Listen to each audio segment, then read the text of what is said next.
Please make me your pet, Keiki. Whoa! Keiki was an ugly, disgusting, worthless, lonely loser who had a wish to die without losing his V card, but God have some different plans for him. One day, every hottest girl in the school fell in love with him, but he wants to find a mysterious girl. Hold on. What are you trying to pull? Everything kicks off one day when Keiki got a call from his club leader, Seyuki, asking him to come over and help her clean out the club room. But before he knew it, his classmate Nanju, his junior Yuika, and even his stepsister Mizuha showed up, insisting they wanted to help too. Once everything was spotless, Keiki told the girls to head home and promised Seyuki he'd take care of locking up. After dumping out the dirty water, he walked back into the room only to spot something unexpected on the table. A love letter, which you can't have in your lonely life, and a pair of plot armor. The dude was instantly freaking out, half shocked and half hyped, wondering who could have left them. The next day, he told his best friend Shoma all about it. Shoma laughed and decided to nickname the mystery girl Cinderella, guessing it had to be one of the girls who helped with the cleanup. Of course, Keiki immediately crossed Mizuha off the list because, yeah, she's his stepsister, and that'd be seriously messed up. Channeling his inner detective, Keiki planned to search the clubroom for clues, but on the way there, he ran into Seyuki again. She took the key back from him and mentioned how tired he looked, even suggesting they take a short nap together in the clubroom. Guys, what she means, tell me in comments. What do you mean by that?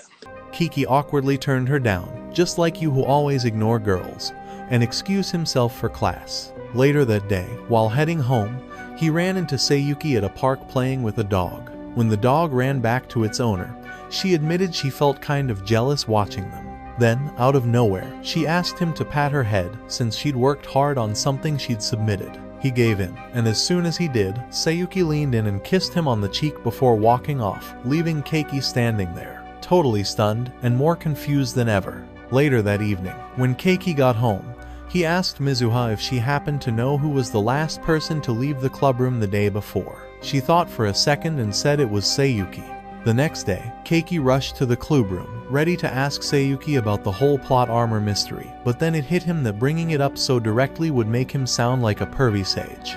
While he was standing there, overthinking how to even start that conversation, Seyuki suddenly appeared right behind him, like a ninja, making his soul left the body. But before he could even explain, she said she'd overheard him saying he wanted to ask her out and completely misunderstood. She happily accepted, and the two ended up going to a cafe after school. While Seyuki was busy enjoying all the sweets, Keiki drifted into a little flashback, remembering the first time he ever met her. She'd been standing outside, handing out flyers for the calligraphy club, trying to get people to join. Back then, Keiki found out the club was about to shut down because it had no members, so he joined out of pity, even though he wasn't into calligraphy at all. Snapping back to the present, Keiki finally asked Seyuki if there was something she was hiding from him. The moment he said that, Seyuki bolted out of the cafe like she was in the middle of a sprint training session, leaving Keiki sitting there completely dumbfounded. The following day, Seyuki started straight up avoiding him.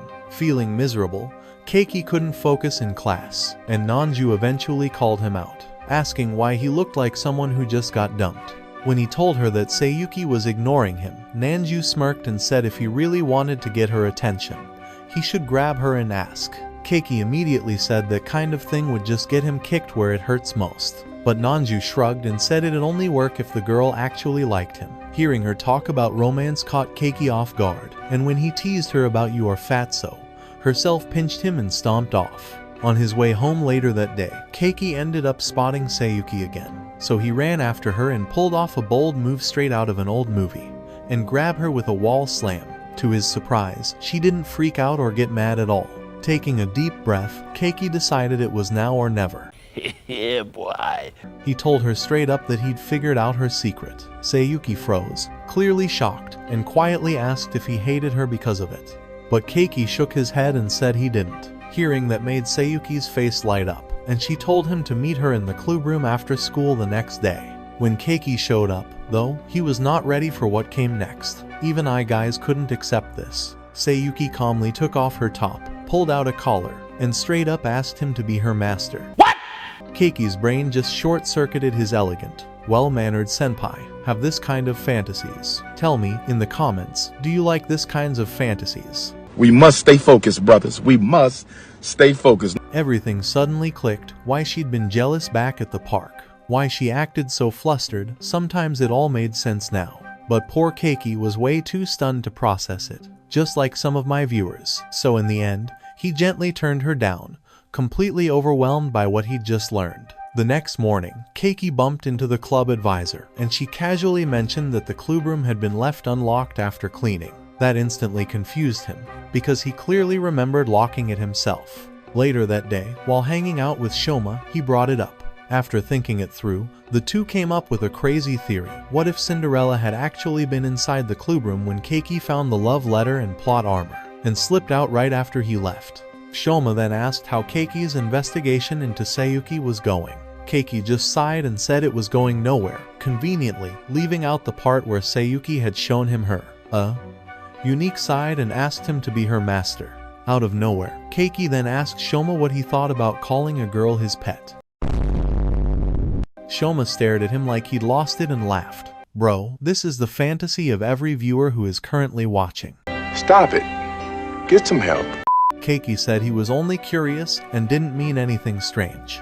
Shoma admitted that, as someone who saw himself as a hopeless romantic, it was something he had always dreamed about, but said that if he actually did it, he'd probably end up on the FBI's most wanted list.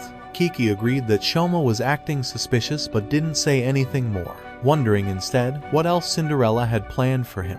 When he returned to class, he noticed Nanju standing near the window. He went over to thank her for her earlier advice. At that moment, a soft breeze lifted her skirt, and she quickly pinched Keiki again for seeing it by accident. But I think this is man's popular culture. Later, while Keiki was helping in the library, Seyuki came to find him because he had been ignoring her. She whispered close to his ear, making him feel nervous, and even held onto his arm as she pressed her plot armor closer to him. Guys, this the point where every Sigma male got melt?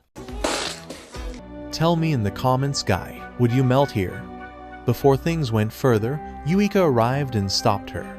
Yuika scolded Seyuki for acting shamelessly. Seyuki tried to defend herself but ended up bragging that she had gone on a date with Keiki. Yuika didn't like that, and Keiki, not understanding the situation, asked if she also wanted to go out for desserts.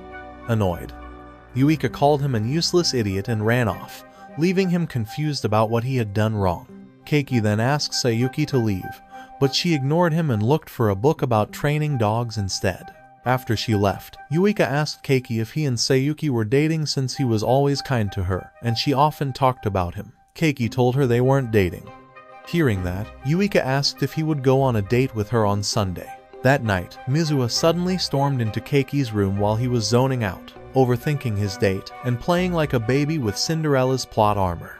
Her sudden entrance totally threw him off, but once he pulled himself together, he told her all about his upcoming date with Yuika. Realizing this clueless guy had zero dating experience, Mizuha decided to give him a crash course on how not to embarrass himself. When Sunday rolled around, Keiki met up with Yuika, and thanks to Mizuha's advice, everything went surprisingly well. They had lunch, wandered around the mall for a bit, and things were actually chill. But when Yuika went to the restroom, a group of bad boys tried to mess with her. Luckily, Keiki showed up right in time to stop their Rizless flirting. Because guys, their Riz level is worse than yours. Once they got away from the scene, Keiki apologized for the trouble, but Yuika smiled and told him it wasn't his fault, then patted his head to show her thanks. On the train ride back home, Yuika was out cold, sleeping like a baby, while Keiki spaced out, thinking about how their friendship even started.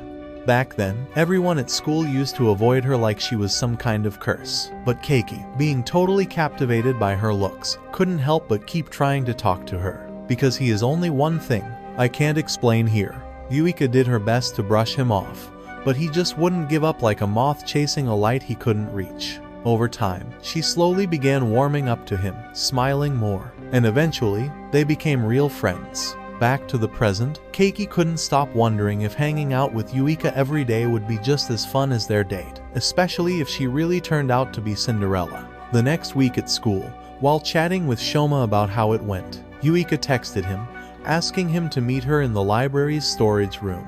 Of course, Shoma, being his usual pervy self, teased that Keiki was about to lose his V card. Keiki quickly shot that down and hurried to meet Yuika, just like a bullet train. When he got there, she completely caught him off guard by asking him to become her slave. Still trying to process what the heck he'd just heard, Keiki turned her down immediately. Say I can't do that because I'm a top G. Yuika, not getting why he refused, tried to tempt him by saying she'd reward him if he agreed. Then she actually pulled off her plot armor and handed it to him, saying she knew weirdos like him loved that kind of thing. Keiki, flustered and uncomfortable, said he didn't want it. Annoyed by his rejection, the bratty Yuika shoved him to the floor, saying he needed punishment for being a bad slave. She shoved the plot armor in his mouth, clearly way too into it, until she suddenly realized Keiki had passed out from pure shock. The next morning, Keiki walked to school with Mizuha, feeling like a sheep heading straight for the butcher. After he'd passed out the day before, Yuika had apparently dragged him to the nurse's office and told the nurse he fainted because she'd confessed to him. So yeah, his reputation was already toast before he even got to class. By the time he reached school, Keiki was convinced that neither Seyuki nor Yuika could possibly be Cinderella. His deep thoughts got interrupted when Nanju showed up, teasing him for looking gloomier than usual. He brushed it off and said he was fine, but the moment he opened his locker, he let out a scream because inside was plot armor that someone had clearly planted there. After school, he went straight to confront Yuika about it. She casually admitted she was the one who left it there, saying she figured he'd prefer that over her other plot armor. Then she told him to keep it as a special memory of her. Keiki, completely done with her nonsense, told her he didn't want it. Suddenly curious, he asked if she was even wearing any plot protection right now. Yuika instantly crossed her arms over her plot armor, calling him a pervy for thinking about her plots. Keiki claps back, "By the way, your plot armor is useless than you." But Yuika insisted she didn't want people to see that side of her. She said only Keiki was allowed to know about her freaky side, because she wanted him to be her slave. Their chat somehow switched to the picture book she'd been writing, and when she read it aloud, Keiki realized her imagination was seriously twisted. After finishing, Yuika said she wished their relationship could be like the characters in her story. Keiki, totally freaked out, said there was no way he was doing that and ran off, while Yuika promised she'd make him change his mind eventually. When Keiki got to his locker, he froze. Inside was a photo of him and Seyuki asleep in a seriously sketchy position, both of them with their shirts wide open. Along with it was a note saying that if he didn't show up at the clubroom, the photo was going straight online. With no other choice, he sprinted there, only to stop dead in his tracks when he opened the door. Right in front of him was Seyuki, kneeling on the floor in a ridiculously revealing maid outfit. His first instinct, slam the door shut and do what every man wanna do. But he listened David Goggins every morning, so he have to stay hard. Stay hard! She popped it open again and asked why he was ignoring her. Keiki, trying not to lose it, said he'd consider talking to her if she wasn't showing off her melons like some art exhibit. Guys, I don't know how this idiot is controlling.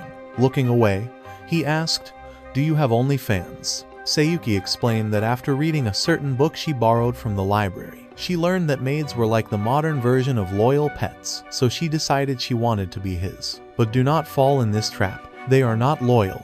Keiki, doing his best to pretend he didn't just hear that, told her to go change. That's when she admitted she couldn't because she'd handcuffed herself. When he asked where the key was, she innocently said it had slipped between the two big mountains,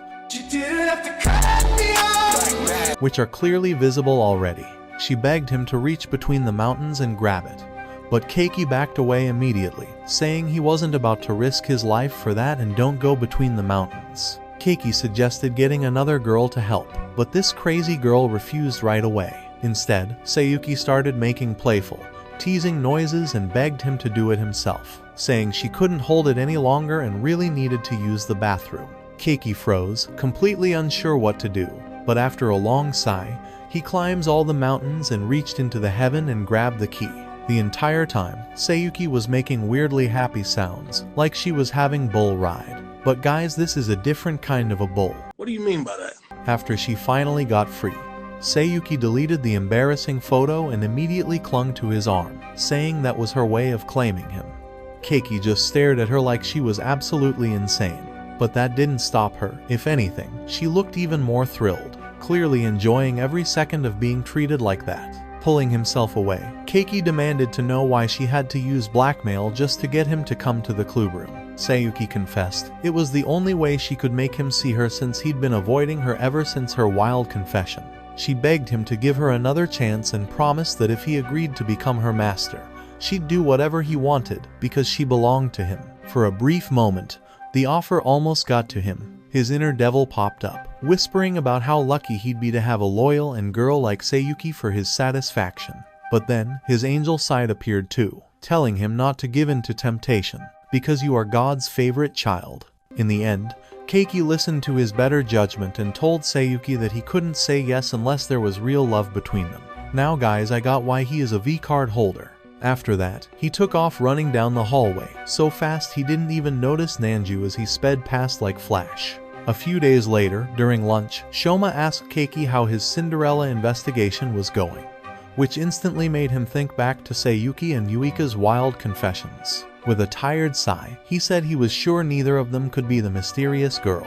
Hearing that, Shoma decided it was time to focus on the final suspect, Nanju. Both of them turned to look at her, and Shoma confidently said he was convinced she was the one, because she couldn't stop staring at Keiki every time she saw him. Keiki, looking confused, argued that she was probably looking at Shoma instead. But Shoma quickly shot that down, saying Nanju never looked his way when he was alone. That made Keiki take another glance at her. But when Nanju caught him staring, she gave him a sharp glare before turning away without a word. Later that day, while Keiki was lying on a bench outside, lost in thought, thinking maybe I should listen the devil, his phone buzzed with a message from Seyuki asking him to come to the clubroom. He really didn't want to deal with more chaos, but he knew that if he ignored her, things could get worse again. Reluctantly, he got up and started walking there. But before he could reach the door, Yuika suddenly appeared and dragged him into an empty classroom. When Keiki got into the classroom, Yuika tied him to a chair and said she was punishing him for meeting Seyuki. She took off her socks and told him to kiss her feet. If he didn't, she said she'd kiss him first and steal his first kiss. Keiki didn't move or say anything, so she leaned in to kiss him, but right then, Seyuki walked in and stopped her. Both girls started fighting over him, arguing and shouting. Keiki then realized they both already knew about each other's weird feelings for him. Before things got worse, Nanju showed up, saw what was happening, and pulled Keiki out of the room. Yuika and Seyuki tried to follow, but tripped on the rope and fell.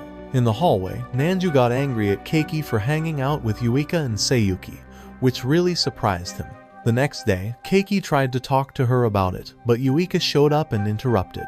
After Nanju walked off, Yuika asked if things were awkward between them, and Keiki said yes. She said sorry for acting out the day before, but also said she wasn't giving up on making him hers. Keiki said he expected that from her anyway. Before leaving, she told him to fix things with Nanju.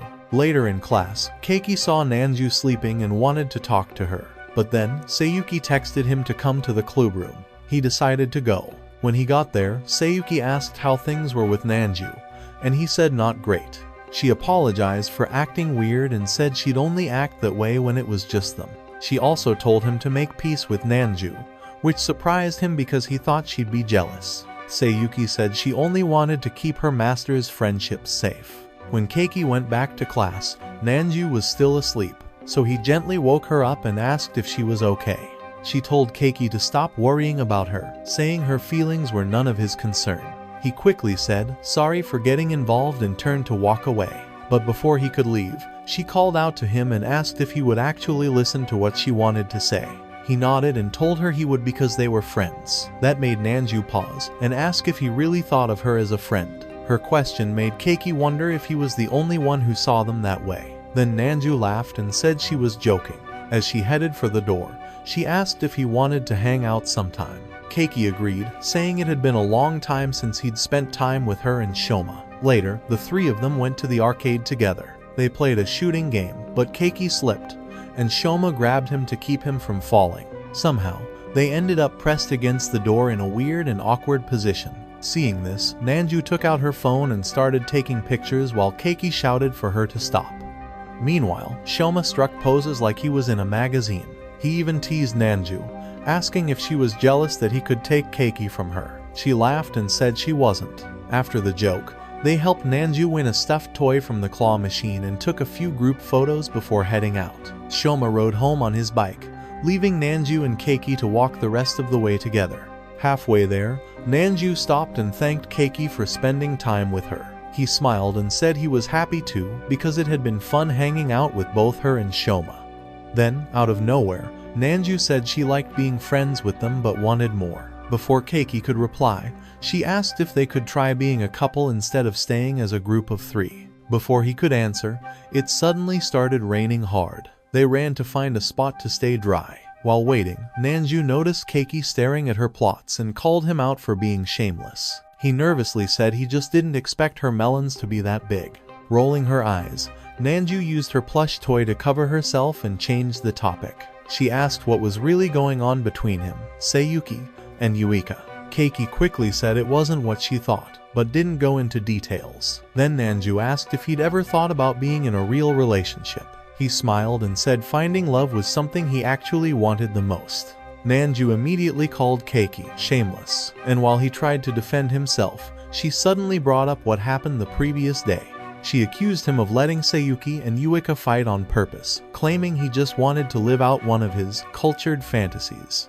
Keiki quickly denied it, saying she had it completely wrong. But Nanju didn't believe him for a second. She reminded him that only a moment ago he'd been staring at her plots, proving he wasn't as innocent as he pretended to be. Their argument kept going until Keiki noticed that Nanju was trembling from the cold. Worried, he stopped arguing and went to buy her a can of hot cocoa. When he came back, he saw her quietly looking at a photo of Shoma on her phone. Curious, he asked if she liked him. She quickly said no, but she couldn't explain why she had been staring at his picture in the first place. Feeling embarrassed, she grabbed her bag and ran off, leaving Keiki completely confused about what had just happened. The next day at school, Nanju completely ignored him. That hit Keiki hard. He couldn't stop thinking about it, and everyone around him could tell something was wrong. His friends told him he should try to fix things before it got worse. Later that day, when he got home, he found Mizuha in his room holding one of Shoma's questionable magazines that he'd left behind. Laughing awkwardly, Keiki opened up to her about what happened with Nanju. She listened to his rant patiently and gave him advice on how to make things right. Grateful, he thanked her and decided to follow her suggestion.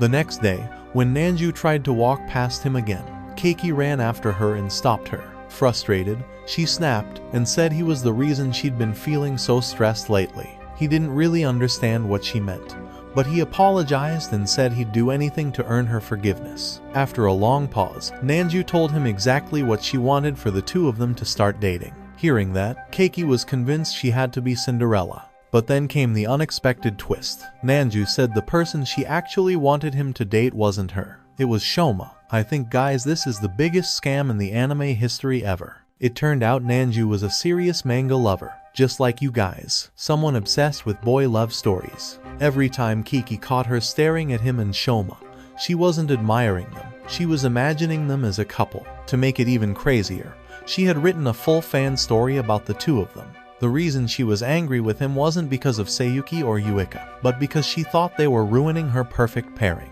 Even when she was looking at Shoma's photo, it wasn't out of affection, she was just trying to study his face so she could draw it better for her art. She begged Keiki to date Shoma to make her fantasy real, but he immediately turned her down. Upset, she warned him that if he refused, she'd make sure he never got a girlfriend. Keiki was stunned but didn't have the energy to deal with more madness, so he walked away. When he opened his locker to get his shoes, he found another surprise, a picture of himself with his hand dangerously close to Seyuki's chest. A note attached to it said he needed to go to the astronomy club right away if he didn't want the whole school to find out that he liked melons more than peaches. Nervous about what was waiting, Keiki headed to the clubroom, expecting trouble, and sure enough, he ended up being kidnapped by a short, mischievous girl. The next day, Keiki returned to the clubroom and was greeted by something that caught him completely off guard, a bunny girl. For a moment, he thought his dream had come true, until he realized it was actually Yuika wearing the outfit. She said she wanted to join the Shadow Club to get closer to him, and Seyuki agreed to let her join only if she wore the costume all day. Seyuki also admitted she wanted to wear one too, but her big assets made it impossible to find a size that fit. Watching her show off annoyed Yuika, and soon the two started arguing over which was better, big or small. Before it turned into a fight, Keiki jumped between them to stop it. Seyuki then smirked and told Yuika to go make her some tea. While Yuika was busy, Keiki noticed Nanju sitting quietly in the corner. When he asked why she was there, she said she had joined the club too. Confused, Keiki asked why she wasn't wearing a bunny outfit like Yuika. Seyuki explained that Nanju didn't have to because she gave her a full set of new boy love manga as a trade. Hearing that, Keiki tried to take the manga away, worried Yuika might see it. But it was already too late. Curious, Yuika asked to read it, and Seyuki, eager to share her passion, happily handed it over. Keiki's face went pale as Yuika began reading. Within seconds, her face turned bright red from the overly detailed scenes. Overwhelmed, she yelped, dropped the book, and covered her face, too shocked to say anything. But Seyuki didn't let Yuika put the book down. Instead, she told her to face it and appreciate the beauty of the story, no matter how indecent it was. Yuika, clearly embarrassed and uncomfortable, didn't enjoy it one bit. To make up for it, Seyuki tried to give her a friendly hug, but the moment she did, Yuika was sent flying backward from the impact of Seyuki's massive mountains. Off to the side, Nanju watched everything unfold with a grin, amused by how much chaos she had added to Keiki's life. While everyone was still recovering from the mess, Seyuki casually told Keiki that she had already explained everything about their relationships to Nanju. Keiki wasn't shocked at all, he kind of expected that. But when he complained that Nanju had only made things harder for him, his phone buzzed with a text from her.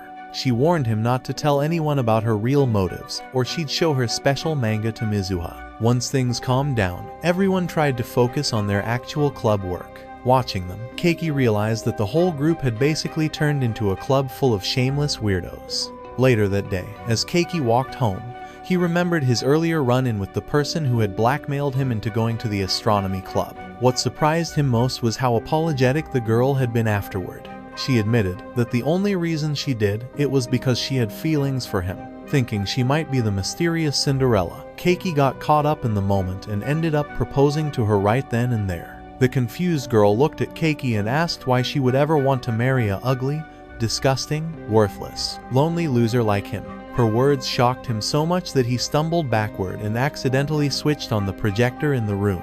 The light came on, revealing that the entire wall was plastered with photos of Shoma. At that moment, the girl confessed that the person she truly loved was Shoma, not him. Later, the two of them ended up at a small restaurant, where she finally introduced herself as Utari. During their meal, she couldn't stop talking about how amazing Shoma was. Keiki nearly fell asleep from how long she went on, until she finally explained why she'd called him there. She wanted his help to confess her feelings to Shoma. Keiki told her she didn't really need his help since she was exactly Shoma's type. The guy was crazy for cute, younger girls, but Utori sighed and said she already knew that. The real problem was that Shoma only liked girls younger than him, and she was actually older. When Keiki found out she was his senior, he was completely stunned. Knowing she was right about Shoma's taste, he told her there wasn't much he could do. But Utori had expected that answer. Smirking, she pulled out the same photo of Keiki and Seyuki together, the one she had used to blackmail him before. Seeing it again, Keiki gave in immediately and promised to help her win over Shoma.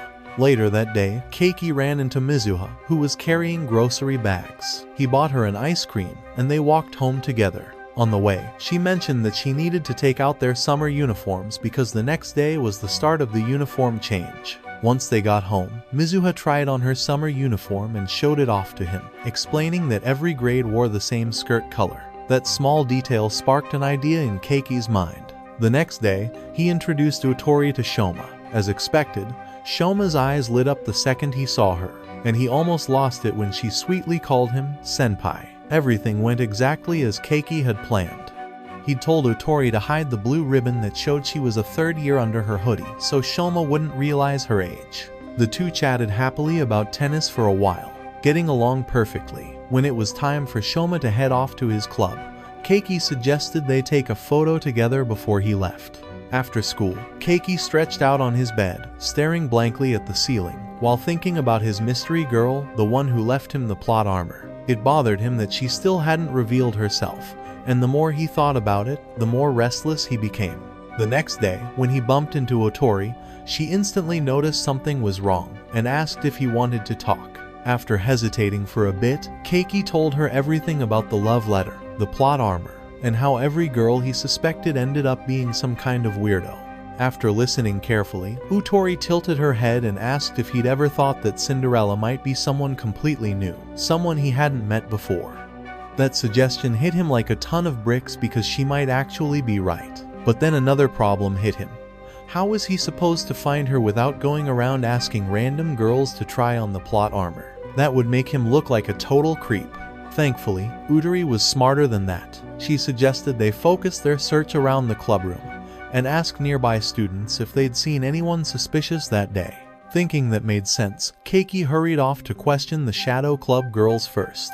But as soon as he opened the door, he instantly regretted it. Inside, Seyuki, Yuika, and Nanju were being their usual chaotic selves, doing things that could easily scar a man for life. Realizing he wouldn't get any normal answers from them, Keiki sighed, turned around, and walked out. On his way to find the club advisor instead, he ran into Fujimoto, the student council vice president, who was coming down the stairs. She slipped, and before she hit the floor, Keiki caught her, though the two of them ended up landing together, with her on top of him. Fujimoto thanked him softly, her face just inches from his, while Keiki died in embarrassment. When he nervously asked her to move, she blushed, leaned in even closer, and whispered that she wanted to stay like that without clothes. Later on, Keiki went to talk to Okita, who mentioned seeing Fujimoto in the hallway earlier that day. That made him wonder, could she be Cinderella? As he tried to figure out how to talk to her about it, Fujimoto suddenly appeared behind him with a smile. She handed him some cookies and said she wanted to thank him for saving her the other day. Keiki gladly accepted, but the moment she sat beside him, a little too close, things got awkward fast. Feeling flustered, he quickly stood up and said he had to get to class. Before leaving, Fujimoto hugged him softly, thanked him again, and hurried away. A few days later, Keiki met Utori in the astronomy club room. Acting like a detective, she showed him photos she had secretly taken of Fujimoto and explained her findings. She pointed out that it was strange how Fujimoto kept running into him by chance. Once she finished, Keiki said he'd handle the rest and headed to the Shadow Club. When he arrived, only Yuika was there. The moment he stepped in, he fell into a trap she'd set up. Before he could react, she climbed on top of him, demanding that he take responsibility. Confused, Keiki asked what she meant, and she said he'd done something to her in her dream. He tried to explain that dreams aren't real, but she ignored him and started teasing him by poking his chest. Panicking, Keiki pushed her away, but accidentally grabbed her chest instead. Shocked, he froze, while Yuika, red-faced, screamed that he was acting like a romance anime protagonist, and ran off. Not long after, Fujimoto entered the room to do her inspection. Keiki tried to make small talk about her council duties, but she seemed distracted, staring at the lockers. He had to call her name a few times before she snapped out of it. When he asked if she was okay, she smiled lightly and said everything was fine. After checking the club's files, Fujimoto invited Keiki to join her volunteer group that cleaned up trash around town. Thinking this was the perfect chance to grow closer to her, Keiki agreed right away, completely unaware that Seyuki was secretly spying on them through the crack in the door. When the cleanup day arrived, Seyuki showed up too. Confused, Keiki asked why she was there, and she proudly said it was her duty as his pet to help her master.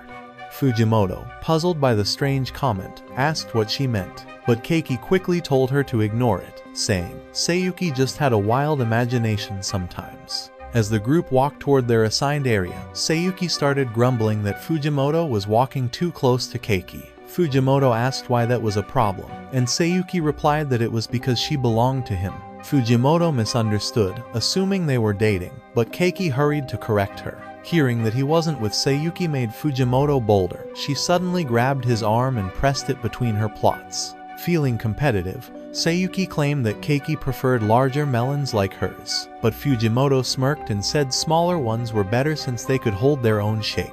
The tension between them was obvious as they locked eyes in silence. When they finally started picking up trash, Seyuki tricked Keiki into following her to a quiet spot. Once they were alone, she shoved him down and began kicking lightly at him, saying she needed to erase the other girl's scent from his body. As she leaned down and got dangerously close, Keiki fought to keep his composure and desperately tried to think of a way to stop her before things went too far. Out of nowhere, Keiki remembered when his grandpa's dog had jumped on him as a kid. His grandfather told him to stay calm and show control by patting the dog's rear to make her stop. Snapping back to the present, Keiki tried the same move on Seyuki, hoping it would work. He didn't stop until she let out a long howl like another dog. She scolded him for being too bold, but before he could say sorry, Seyuki grinned and admitted she'd actually liked it, just like my girlfriend, guys who was enjoying last night. Seyuki told Keiki she was leaving because she felt flustered and shy after having her shouting experience. A bit later, while cleaning up, Keiki accidentally picked up an adult magazine. When Fujimoto noticed, she teased him about it, how pervy he is, and as he tried to explain, she slipped and tumbled into the river. Startled, Keiki rushed to help her out, but when she realized her wet shirt was see-through, revealing her plot covers, she turned red with embarrassment. Trying to be polite, Keiki offered her his jacket to wear. Grateful, she put it on and even gave it a quick sniff, flustering him even more. The next week, after gym practice, Shuma asked Keiki how his Cinderella search was going. While they talked, they spotted Fujimoto walking down the hall.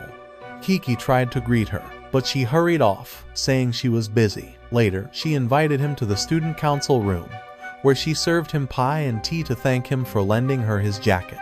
As he ate, she sat close beside him and gently leaned her head on his shoulder. Nervous, Keiki warned that people might get the wrong idea if anyone saw them. Fujimoto calmly said it was fine. The other members wouldn't be around since she had reserved the room. She added, without realizing the double meaning, that she told them she was bringing a boy, and they gladly let her have privacy. Not wanting to embarrass her by pointing it out, Keiki let the comment slide. The two sat in peaceful silence until he noticed she had fallen asleep. A few moments later, he drifted off too, only to wake up and realize Fujimoto had somehow ended up lying between his legs. Tell me in the comments what he is doing there. Fujimoto started tugging at Keiki's clothes, and when he asked what she was doing, she shyly admitted that she had a smell fetish. Ever since he caught her on the stairs, she had become obsessed with his scent and couldn't get enough of it. Keiki couldn't believe he'd found yet another oddball. To confirm if she was Cinderella, he asked why she'd been staring at the locker in the Shadow Club room. She confessed that she was fascinated because lockers were full of sweaty, smelly treasures, which only convinced Keiki further that he was surrounded by cultured weirdos. A few days later, Keiki hung out with Shoma and Utori, but they hit it off so well that he ended up third-wheeling into silence. Even though he felt invisible, he was glad his matchmaking plan was working and wanted to help them move to the next step. The next day at school, he suggested a double date, and Utori lit up with excitement. Later at home, Keiki tried to decide which girl from his group of lunatics could join them. Yuika was out since she was totally Shoma's type and might steal his crush. Fujimoto was risky because her scent obsession could ruin everything. And Nanju was a no-go. She'd probably sabotage it just to keep her favorite fictional couple alive.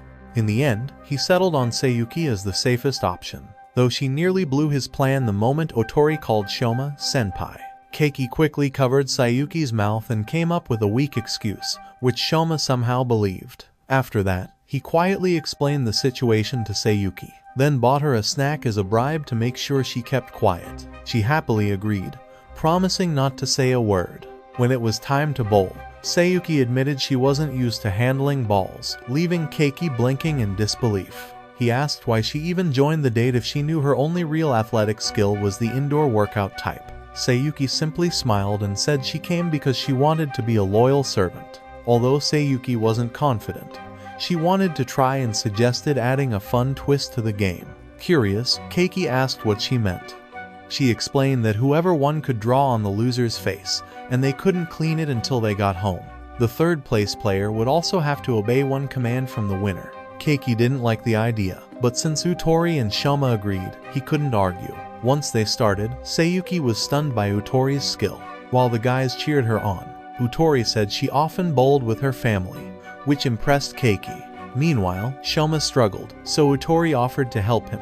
Watching them get close made Keiki proud of his matchmaking. Then he noticed a small camera in Utori's bag recording them, which made him suspect she had stalker habits. When his turn came, he missed after overhearing Shoma ask about her hoodie. She replied she wore it because she felt shy about her flat plots. They kept playing until the match ended, with Utori taking first place. Following Seyuki's rules, she drew on Seyuki's face as punishment for losing. Since Shoma finished third, Utori shyly asked if she could start calling him Shoma-kun, and he happily agreed. A few days later, Keiki met Utori in the astronomy clubroom. She was smiling as she rewatched the video from their date. When he asked how things were going, she said they'd grown much closer and were texting each other all the time. Her excitement made Keiki realize how genuinely happy she was. She thanked him for helping her get closer to Shoma, but Keiki admitted he only helped so she'd delete the blackmail photo. Utori laughed and said she'd already erased it the day he agreed to help.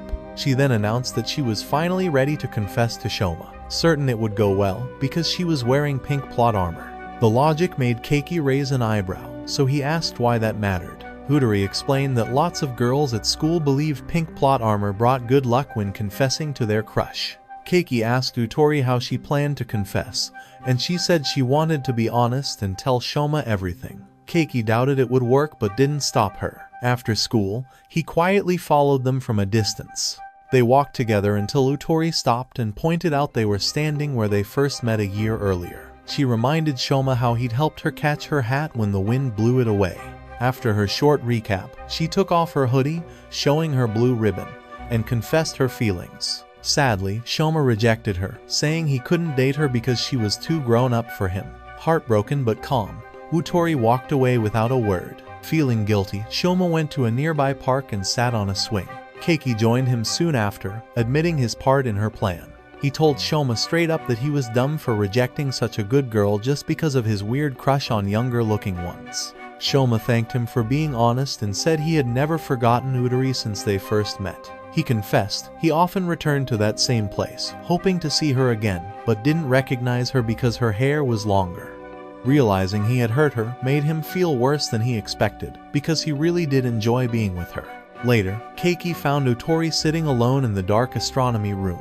To cheer her up, he started making fun of Shoma, tossing a few harmless jokes his way. Utori found it funny and joined in, adding her own comments. Just then, Shoma, who had been eavesdropping from the doorway, told them to ease off. Utori quickly apologized, and Shoma walked up to her. He said he regretted how things went earlier and asked if they could stay friends, while he worked on changing his strange preference for younger girls. At first, Utori acted like she didn't care, but after teasing him a bit, she smiled and agreed. Feeling relieved, Shoma finally noticed how dark the room was, and switched on the lights only to freeze when he realized it was basically a shrine filled with pictures of himself. That moment made him rethink whether becoming friends again was really a smart idea. That weekend, Keiki pulled out Cinderella's plot armor and studied it, trying to guess which girl it could belong to. None of them seemed like the type, so he put it back and stepped outside. Still lost in thought, he accidentally walked in on Mizuha in the bathroom, panicked, and quickly ran off. Later, while they sat in the living room, Keiki apologized again. Mizuha forgave him and asked what was on his mind. He said his thoughts weren't suited for someone as innocent as her, but she insisted, giving in. He asked what she'd think if he wanted to make a girl his pet, become someone's servant, or even a plot armor sniffer. Mizuha calmly, shockingly, that she'd call the papa. Keiki assured Mizuha that he'd never do anything that extreme, but then asked how she'd react if he said he just wanted to fall in love. She joked that she'd have him locked up, then laughed and said she'd actually support him. Grateful, he thanked her, and they started watching TV together until the doorbell rang. To his surprise, Seyuki was standing there when he opened the door. He brought her to his room, where she pulled out a dog costume from her bag and put it on. She apologized for her wild behavior during the trash pickup, but blamed Keiki, saying it was his fault for not showing her enough affection as her master. He reminded her that he wasn't her owner, but she insisted she came so he could treat her like one and give her the attention she wanted. When Keiki refused, Seyuki threatened him with Nanju's manga, saying she'd show it to Mizuha if he didn't cooperate. Left with no choice, he played along, giving her pats and kind words like a pet owner would. Still, she wasn't satisfied. Tell me in the comments, guys, that anybody can satisfy her. She lay on his bed, exposing her stomach, and asked him to rub it. Hesitant, Keiki did it, and she happily said she loved the warmth of his hands. Then she suddenly pulled him into a hug, smothering him between her soft pillows, nearly knocking the air out of him. Right at that moment, Mizuha entered and froze, misunderstanding everything. Keiki ran after her to explain, but the more he spoke, the worse it sounded, so he gave up. Before leaving, Seyuki told him the real reason she wanted him as her master because she trusted him more than anyone else. After Seyuki left, Keiki and Mizuha went back to watching TV, but their quiet time didn't last. The doorbell rang again this time. It was Yuika. Once they were alone in his room, she suddenly told him she wanted to see him dressed as a bunny girl. Keiki flat out refused, but she pulled out Nanju's manga and threatened to use it against him, just like Seyuki had done. With no real choice, he reluctantly put the outfit on. The moment Yuika saw him, she burst out laughing, snapping a bunch of pictures while teasing him non-stop. When she finished, she asked if he hated her for making him do something so ridiculous. Keiki didn't know what to say, so she smiled and said she'd reward him for being such a good slave. She started to take off her plot armor, but before she went any further, Keiki quickly asked why it was so easy for her to do that. Yuika blushed and told him he was special, the only guy she'd ever willingly go plot armorless for. Her words caught him off guard, and as he kept staring, she got nervous and stumbled backward. Just then, Mizuha walked in, freezing at the sight before jumping to the worst conclusion. Panicked, Keiki chased after her to explain, but the more he talked, the worse it sounded, so he gave up. After Yuika left, Nanju called asking for help with her manga. He refused, but she suddenly mentioned that both Yuika and Seyuki had visited him, which made him realize the girls had been gossiping about him during their last club meeting. When Nanju asked if anything had happened, Keiki admitted there had been plenty, but didn't give details. She then asked if he'd ever dated anyone, and he replied that he'd been single his whole life. Laughing, she teased him by asking if he'd date her before saying it was just a joke. Keiki told her not to play with his feelings, but she only giggled, wished him good night, and hung up. A little later, Mizuha walked in and asked Keiki to dry her hair. While he helped, she joked that weird people really do come in all types, clearly talking about Seyuki and Yuika. Keiki asked if it bothered her that he was always around girls like that. She smiled and said no, since he was just as strange as they were. That night, when Keiki returned to his room, he froze. Cinderella's plot armor had vanished. The next week at school, he told Utori and Shoma everything. After hearing the story, they decided the only possible suspects were Seyuki or Yuika. Keiki admitted he hadn't thought either girl liked him before, but after hearing about the pink plot armor superstition, it started to make sense. Both had worn pink when they shared their secrets, maybe hinting at their feelings. Determined to find out who Cinderella really was, Keiki came up with a plan. Since asking directly wasn't possible, he decided to test them, beginning with inviting Seyuki on a date to the amusement park. When the day of their date came, Keiki met Seyuki outside the amusement park and told her he'd act as her master for the day. After they entered, he clearly listed a few rules she had to follow, making sure there was no room for argument. As they walked around, Keiki noticed Seyuki kept fidgeting with her skirt, which made him suspect she might be wearing the missing plot armor. To find out, he suggested rides that could lift her skirt, but none gave him any clues. While he was trying to think of another way to check, Seyuki asked what ride they'd try next. Realizing he'd been bossing her around all day, Keiki told her she could choose this time. She picked the Ferris wheel.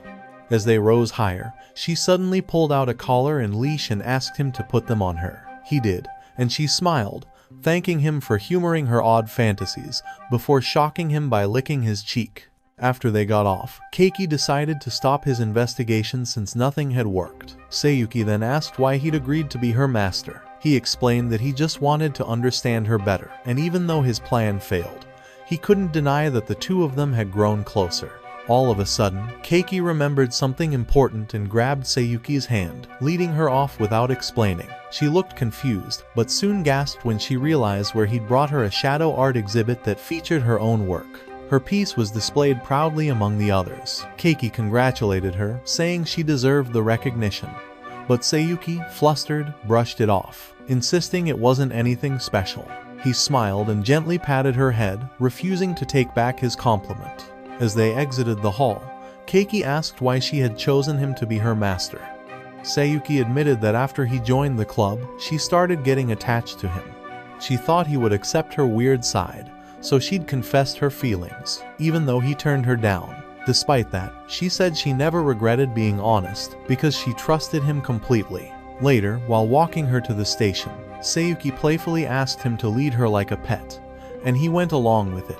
As they walked, a passing truck's wind lifted her skirt slightly, and she quickly held it down, blushing.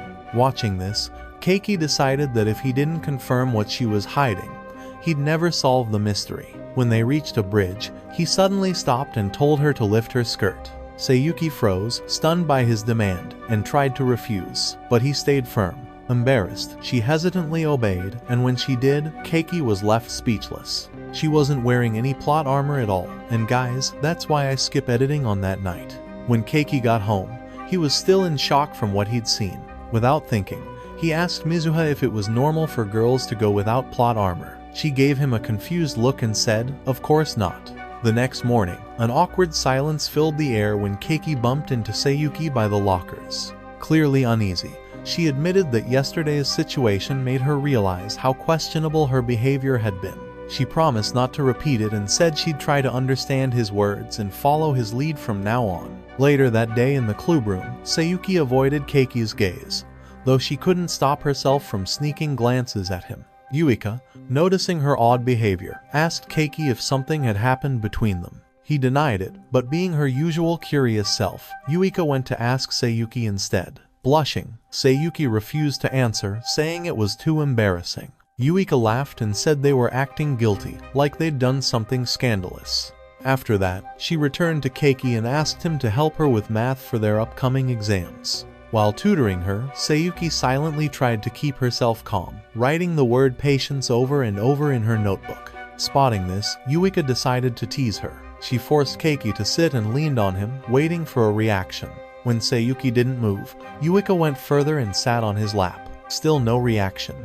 To finally break her, Yuika leaned forward to kiss Keiki, but the moment she did, they both lost balance and tumbled off the chair. Just then, Nanju stepped in and froze when she saw Yuika lying on top of Keiki. Confused, she asked what they were doing. Without thinking, the clueless guy said they were studying for exams, while Yuika rested her head on his chest as if that explained everything. Later, Keiki tried to talk to Seyuki, but she ignored him and hurried home. Worried, he met his friends and said he didn't understand why she was avoiding him. After some discussion, they decided he should confront her directly. The next day, Keiki met Seyuki in the club room. To his surprise, she admitted she'd been staying away because she thought he was playing hard to get.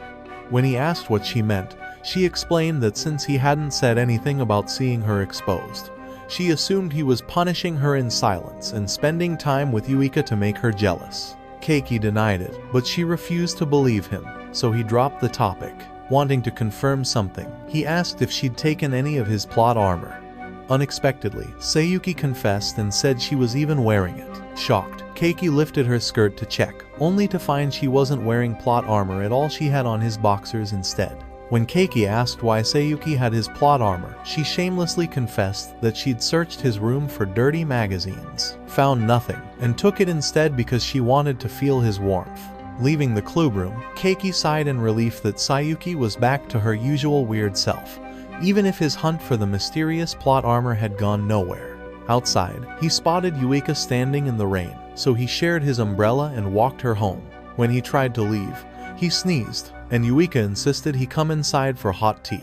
While she was busy in the kitchen, Keiki quietly searched her room for the missing plot armor, but his plan fell apart when she caught him red-handed. Worse, she snapped a photo of him snooping through her drawers, leaving him no choice but to obey when she ordered him to become her servant. The next day, Seyuki noticed Keiki running errands for Yuika, and instantly figured out he was being blackmailed. Yuika smugly claimed he'd chosen to be loyal to her, but Seyuki teased that Keiki wasn't into flat girls. Offended, Yuika demanded he deny it and admit that small plots were his favorite. Keiki boldly said he liked big mountains, making Yuika pout and hit his chest with her tiny fists in frustration. Trying to calm her, he quickly added that small plots were also worth appreciating. Still, Seyuki kept mocking her, which made Yuika snap back, reminding everyone that Keiki was her servant. Watching him obey her orders filled Seyuki with envy, and she ran off in annoyance. Later that weekend, Keiki visited Yuika's home. She handed him a butler outfit and insisted he wear it while they went shopping together. After carrying her endless bags, he collapsed on the floor, and she praised him for doing well. When she said she was heading for a bath, Keiki playfully offered to assist her, but she refused, saying it was far too early in their relationship for that. While she was bathing, Keiki couldn't resist checking her drawers again but froze when she caught him. She warned that if he ever snooped again, she'd end him on the spot. Nervously waiting for her to finish, he suddenly heard her scream and rushed in, only to find her sitting naked on the floor, terrified of a spider. Embarrassed, she yelled at him as he turned away, but accidentally glanced at her reflection in the mirror, angering her again. Once the chaos settled, Yuika made him bow in apology but admitted she appreciated how fast he came to help her. Sitting beside him, she let him stroke her hair while leaning on his shoulder. In a soft voice, she told him about her grandmother, the one person who'd made her feel loved. After her passing, Yuika said she'd felt completely alone and forgotten.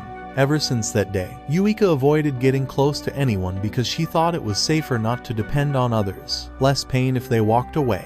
But after Keiki kept talking to her despite being ignored, she started to see that he was genuinely kind and decided to let him in as a friend.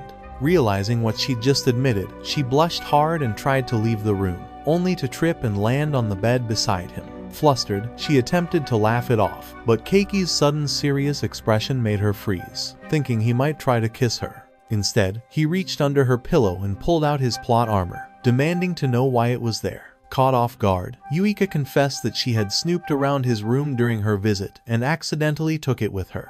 When Keiki bluntly asked if she had sniffed it, she awkwardly admitted she had but claimed it was purely out of curiosity. Since he'd caught her red-handed, Yuika reluctantly deleted the photo she'd been using to blackmail him and officially released him from his servant duties. A few days later, the school term ended. Standing behind the school building, Keiki and Shoma chatted about their plans for summer break. While Shoma seemed excited, Keiki sighed, frustrated that even after all his night adventures, he was still completely single, just like some of you. When Shoma tried to show support, Keiki reminded him that he already had Otori in his life. But Shoma explained that they weren't officially together and that he was beginning to second-guess everything. He told Keiki that during a recent visit to her place, he found a bunch of tapes labeled Shoma recordings and a diary where she logged his daily routine. The discovery had completely creeped him out. Feeling for him, Keiki shared his own headache, revealing that both Seyuki and Yuika had stolen his plot armor, wearing and sniffing it for their own reasons. Realizing how unlucky he was, he sighed that his Cinderella investigation had gone back to square one. Later that day, while heading to class, Keiki bumped into Nanju in the hallway. She asked if he could model for her upcoming manga chapter, and after she finished sketching him, they went to grab drinks from the vending machine. During their chat, Nanju mentioned that a shoujo manga publisher had reached out to her, and Keiki congratulated her. As they talked more, she casually asked if he was seeing anyone. When he said no, she suddenly climbed onto his lap and declared that he was now her boyfriend. Completely caught off guard, Keiki froze as she leaned in like she was about to kiss him. But at the last second, Nanju tugged on his nose, laughing that it was all just a joke. After saying goodbye to Nanju, Keiki headed down the hallway toward his class but bumped into Fujimoto along the way. She mentioned she had stayed behind to finish some student council work, then, out of nowhere, hugged him tightly, saying she needed to recharge her energy. While holding him close, she began sniffing him without shame. Feeling awkward, Keiki told her to stop or he'd report her. Instead, she laughed and suggested that they should date so she could freely enjoy his plot armor. He was stunned by her boldness and instantly refused. Before leaving, Fujimoto handed him a pool ticket. When Keiki asked why she didn't use it herself, she said she lost control around too many guys and didn't want to cause a scene. He thanked her for the gift and left to find Shoma and Otori to invite them along. When he entered the astronomy club room, he saw Shoma on top of Otori and panicked, pulling out his phone to call the police. They quickly explained that Otori had tripped and Shoma was just helping her up. Relieved, Keiki helped them pick up the photos scattered on the floor and invited them to join him at the pool. But they both turned him down. While collecting the last photo, Keiki noticed the date printed on it and suddenly realized who Cinderella might be. To confirm his theory, he invited Seyuki, Yuika, and Fujimoto to the pool, along with Mizuha, who didn't know where they were headed until they arrived. At the pool, guys, this is most awaited scene in anime history. Keiki gave Mizuha the swimsuit he'd bought for her. When the girls came out dressed for swimming, they joined him by the water. Soon after, Seyuki and Yuika began arguing over him, settling it with a water gun match that Yuika won easily. After winning the water fight, Yuika excitedly pulled Keiki to the tall slide. From the moment they started going down, she screamed non-stop, gripping him tight until they hit the bottom. Out of breath, she stayed behind while Keiki went over to the wave pool to meet Seyuki. As soon as the first big wave hit them, Seyuki's swimsuit top slipped off completely. She didn't notice until Keiki, blushing hard, pointed it out. When she realized, she screamed louder than before, her face red with embarrassment. Later, Keiki took a walk with Nanju near the pool. She almost slipped on a wet spot, but he caught her in time and kept holding her hand so she wouldn't fall again. After that, he went to find Mizuha, who was floating alone in the warm pool. When he tried to talk to her, she sprayed him with her water gun and complained that he had ditched her to hang out with his crazy girls. Still, she said she'd forgive him if he played with her. As she got off her float, she cramped up, so Keiki jumped in to carry her out of the pool. While in his arms, Mizuha teased that it reminded her of when he carried her after she hurt her knee as a kid. He could barely hold her back then but refused to give up. Snapping back to the present, Keiki said he wasn't that weak boy anymore. Mizuha argued that she had grown too, but he joked that the only thing that had grown were her figure. Flustered, she called him a pervert and aimed her water gun at his face. As they stood by the pool, a bright rainbow formed across the sky. Mizuha suddenly turned to Keiki and blurted out that she was fine if he likes other boys. The random comment nearly made him choke. He asked where she got that crazy idea, and she said Seyuki had lent her one of Nanju's strange comics. Horrified, Keiki begged her not to take anything from Nanju's twisted imagination seriously, or she'd end up just as weird as the others. Before he could continue, a voice echoed through the speakers. To his surprise, it was Utori making an announcement. When he waved to her, she rushed over excitedly, saying she was working part-time helping with the pool's weekend events. The only issue was that today's activity didn't have enough people joining. Wanting to help, Keiki volunteered, but she quickly explained that this event was for girls, only a confession contest where they expressed their love to their crush. Hearing that, Seyuki immediately decided that she and the rest would enter. She even added a little twist. Whoever got the highest score could make Keiki do anything they wanted. Soon, a big crowd gathered around the stage as Utori explained the rules. The audience would act as judges, and a machine would record how loud their cheering was to pick a winner. Seyuki went first and nervously confessed, earning 92 points. Next, Yuika confidently shouted her feelings, making the crowd go wild and scoring 94 points, which she proudly bragged about. Then Nanju stepped up, delivering a dramatic, over-the-top speech that had everyone screaming her score hit 98 points. Finally, Mizuha took the mic. She shyly admitted that the person she wanted to confess to was her older brother. She spoke sincerely about how caring Keiki was, how he always looked out for her, and how she adored him more than anyone. The honesty in her words melted the audience's hearts, and their cheers exploded. The sound meter displayed 120 points, making her the winner by a mile. As the crowd celebrated, Keiki just stood there, unsure if his little sister's confession was pure affection or something he should start worrying about. After the event ended, Keiki waited alone in a quiet room until Mizuha arrived. He said they needed to talk, then suddenly lifted her skirt, confirming his suspicion that she was Cinderella. Stunned, Mizuha froze for a moment but finally admitted the truth. Keiki explained how he had solved it. After discussing the stolen plot armor with Utori and Shoma, they guessed the culprit would keep it nearby to avoid being caught. That's why Keiki arranged the pool trip, knowing that Mizuha, being a total neat freak, wouldn't wear used ones and would end up using the pair she'd stolen from him. When she asked how he knew for sure, he showed her a photo from Otori's collection. In the background, Mizuha was near the lockers, and the timestamp said 5:50 p.m., even though cleaning ended around 5.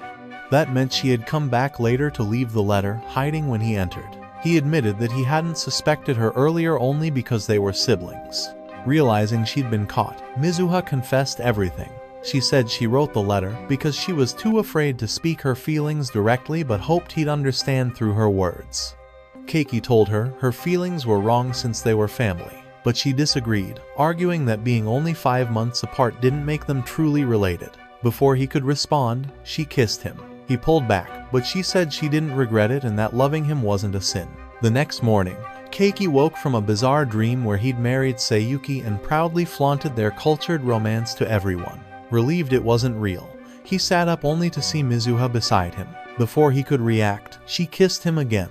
Startled, he pushed her away and scolded her, but she hugged him tightly, insisting love shouldn't be bound by rules. Confused and uneasy, Keiki gently freed himself and said he was leaving home. Keiki wandered the streets aimlessly, looking like a runaway.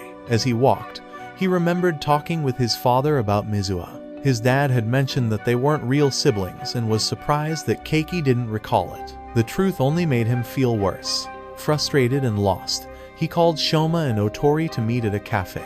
When they arrived, he told them everything, that Mizuha was Cinderella, and that they weren't blood related. Both were shocked. Still, Keiki said it didn't change anything. To him, she was his sister, and he couldn't see her any other way. When Shoma asked where he would stay, Keiki admitted he was hoping to crash at his place. But Shoma said his cousin was visiting. Otori offered her home instead, but seeing Shoma's jealous glare, Keiki awkwardly declined. Later, sitting alone at the park, he tried to make sense of everything. Then Nanju showed up. After greeting him, she started chatting about her late-night work, but his rumbling stomach interrupted her. Smiling, she gave him some red bean bread and milk. As he ate, she asked why he wasn't home. He said he'd fought with Mizuha, and she told him to make up with her, saying it was probably his fault. She also mentioned that Mizuha was well liked at school but always turned the boys down.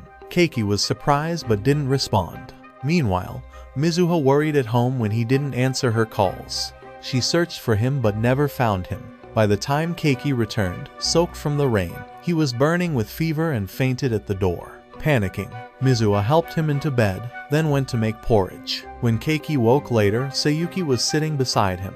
He asked why she was there, and she explained that Mizuha had told her about his sickness after meeting her at the store. Seyuki told Keiki she had come to take care of him and climbed into his bed, claiming the fastest cure was to share her warmth. Too tired to argue, he let her stay. After teasing him as usual, she eventually fell asleep beside him. When Mizuha arrived, she quietly left upon seeing Seyuki sleeping next to him but soon returned with porridge. After he ate and took his medicine, Yuika appeared, saying she'd come to nurse him too. She showed him the books she'd brought and then yanked the sleeping Seyuki out of bed. Seyuki, annoyed, asked why Yuika was even there. Yuika reminded her that she'd texted earlier, saying it was their time to strike. Since Keiki was sick, Seyuki protested, saying it was just a joke. Their bickering quickly turned into a tug-of-war over who would care for Keiki, pulling at him like he was a toy while he begged them to stop. Thankfully, Mizuha returned, scolded them both, and threw them out so Keiki could finally rest. As he drifted to sleep, Keiki dreamed of the day his parents brought Mizuha home as a child. She had been shy, so he introduced himself first and promised to be a good brother. When he woke up, the memory made him wonder how he had forgotten something so special. Lost in thought, he accidentally walked in on Mizuha in the bathroom. She screamed, and he quickly shut the door, apologizing through it. They ended up talking through the door about their relationship, and Mizuha admitted she had liked him since the first day they met. When she came out, she thanked him for always protecting her, then hugged him and said she loved him. Keiki returned the hug but decided he could only see her as his sister. When her towel came loose, they both laughed it off and moved on. Days later, summer break ended, and life returned to normal. The club was as chaotic as ever, and though Keiki was still surrounded by his odd friends, he was happy. He didn't even mind being single until Mizuha shyly asked him out on a date, not as her brother, but as her boyfriend. And that's it for today's video, guys. Tell me in the comments which one of the girl do you like. Till then, watch this next, and I will catch you in the next one.